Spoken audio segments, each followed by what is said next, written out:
Hi guys, ఇప్పుడు ప్రపంచమంతా ఒక భయంతో చూస్తున్న ఒకే ఒక విషయం మిడిల్ ఈస్ట్ లో జరుగుతున్న ఈ యుద్ధం. ఇరాన్, ఇజ్రాయెల్, యుఎస్ఏ ఈ ముగ్గురి మధ్య అసలు ఏం జరుగుతుంది? దీనివల్ల ఇండియాకి వచ్చే నష్టం ఏంటి? అసలు మనం వరల్డ్ వార్ 3 వైపు వెళ్తున్నామా? Let's dive into the facts guys.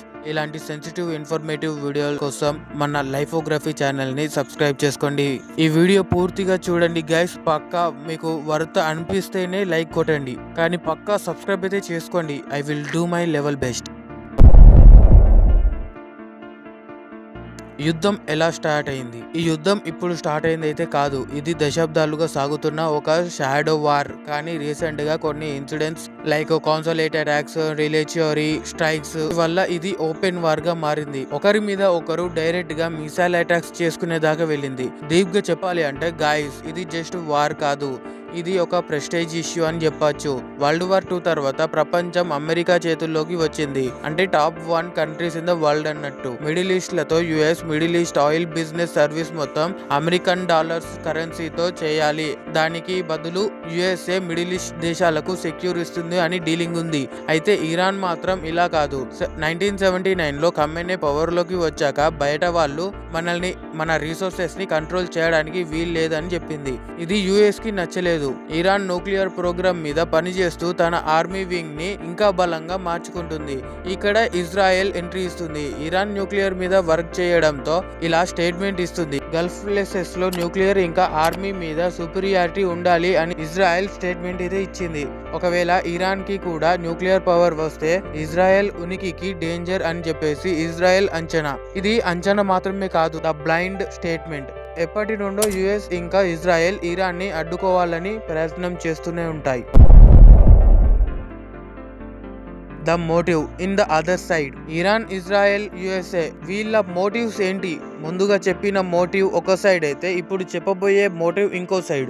Iran motive ఏంటంటే ఇరాన్ తన రీజనల్ ఇన్ఫ్లుయెన్స్ ని పెంచుకోవాలని చూస్తుంది. తన సరిహద్దుల బయట తన మాటే సాగాలి అని చెప్పేసి తన సెల్ఫ్ డిఫెన్స్ ని స్ట్రాంగ్ చేసుకోవాలని ఇరాన్ ప్రయత్నం చేస్తుంది. ఇజ్రాయెల్ మోటివ్ ఏంటంటే ఇజ్రాయెల్ కి నేషనల్ సెక్యూరిటీ ప్రియారిటీ. చుట్టూ ఉన్న తొలితరం శత్రువుల నుండి తన దేశ ప్రజల్ని కాపాడుకోవడం, తన ఎగ్జిస్టెన్స్ ని ప్రూవ్ చేసుకోవడమే వారి మెయిన్ గోల్. యుఎస్ఏ ఇన్వాల్వ్మెంట్ ఏంటంటే యుఎస్ఏ ఇక్కడ గ్లోబల్ స్టాబిలిటీ కోసం ఇన్వాల్వ్ అవుతుంది. మిడిల్ ఈస్ట్ లో ఆయిల్ సప్లై లైన్స్ అండ్ తన అలయన్స్ ని కాపాడుకోవడం యుఎస్ఏ కి చాలా ముఖ్యం. ఇక్కడ యుద్ధం వల్ల ప్రపంచ ఎకానమీ దెబ్బతింటుంది అని యుఎస్ఏ మధ్యలోకి వచ్చింది. Why others? Dubai and others target ఎందుకు? దుబాయ్ అనేది వరల్డ్ లోనే సేఫెస్ట్ ప్లేస్ అనే ఒక మార్క్ ఉంది. ఇప్పుడు అలాంటి ఒక సేఫెస్ట్ ప్లేస్ లో 4 టెరిటరీ ప్లేసెస్ లో అటాక్ అయితే చేశారు. ఆ ప్లేసెస్ ని మాత్రం చెప్పలేను, కానీ ఇక్కడ టార్గెట్ అంటే కేవలం మిసైల్స్ కొట్టడం అని కాదు. Economic pressures. Dubai, Saudi Arabia లాంటి దేశాలు ప్రపంచ ట్రేడ్ అంటే వ్యాపారానికి జంక్షన్స్. ఇక్కడ డిస్టర్బెన్స్ వస్తే ఆయిల్ ప్రైజెస్ పెరుగుతాయి. ప్రపంచ ఆర్థిక వ్యవస్థ అంటే ఎకనామీ తలకిందులైపోతుంది. అది ఒక స్ట్రాటజిక్ మూవ్. కానీ అలాంటి ఒక డార్క్ మూవ్ ఎంతవరకు దారితీస్తుంది? Impact on India and other countries. యుద్ధం ఎక్కడ జరిగినా దాని ప్రభావం మనపై గట్టిగానే పడుతుంది. ముందుగా ఆయిల్ ప్రైసెస్ చూసుకుంటే మన ఇండియా ఎక్కువగా ఆయిల్ ని ఇంపోర్ట్ చేసుకుంటుంది. ఇక్కడ యుద్ధం జరిగితే పెట్రోల్, డీజిల్ ధరలు చాలా వరకు పెరిగిపోతాయి. Trade routes. Red sea and Persian Gulf ద్వారా జరిగే ట్రేడ్ ఆగిపోతే ప్రతి వస్తువు ధర పెరిగిపోతుంది. దీన్నే ఇన్ఫ్లాంటేషన్ ఎఫెక్ట్ అంటారు. And next Indian diaspora. Middle east లో లక్షల మంది ఇండియన్స్ ఉంటారు. వారి సేఫ్టీ మన గవర్నమెంట్ కి ఇప్పుడు ఇలాంటి ఒక స్టేజ్ లో పెద్ద టాస్క్.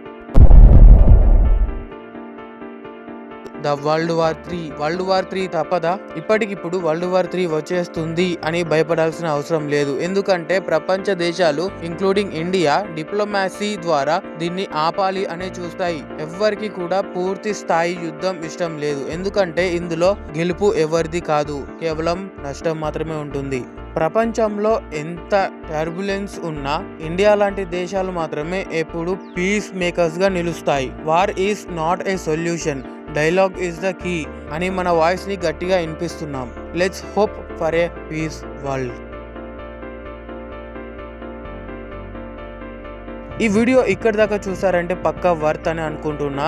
ఈ వీడియోతో కొంచెం ఇన్ఫర్మేషన్ గెయిన్ అయినా ప్లీజ్ లైక్ కొట్టండి ఫ్రెండ్స్. ఇది మీ ఫ్రెండ్స్ అండ్ ఫ్యామిలీకి షేర్ చేసుకోండి, వాళ్ళు కూడా ఎంతో కొంత ఇన్ఫర్మేషన్ తెలుసుకుంటారు. దీనిపై మీ అభిప్రాయం ఏంటో కమెంట్లో చెప్పండి ఫ్రెండ్స్. ఇలాంటి మరిన్ని వీడియోస్ కోసం మన లైఫోగ్రఫీ ఛానల్ని సబ్స్క్రైబ్ చేసుకోండి గైస్. Thanks for watching.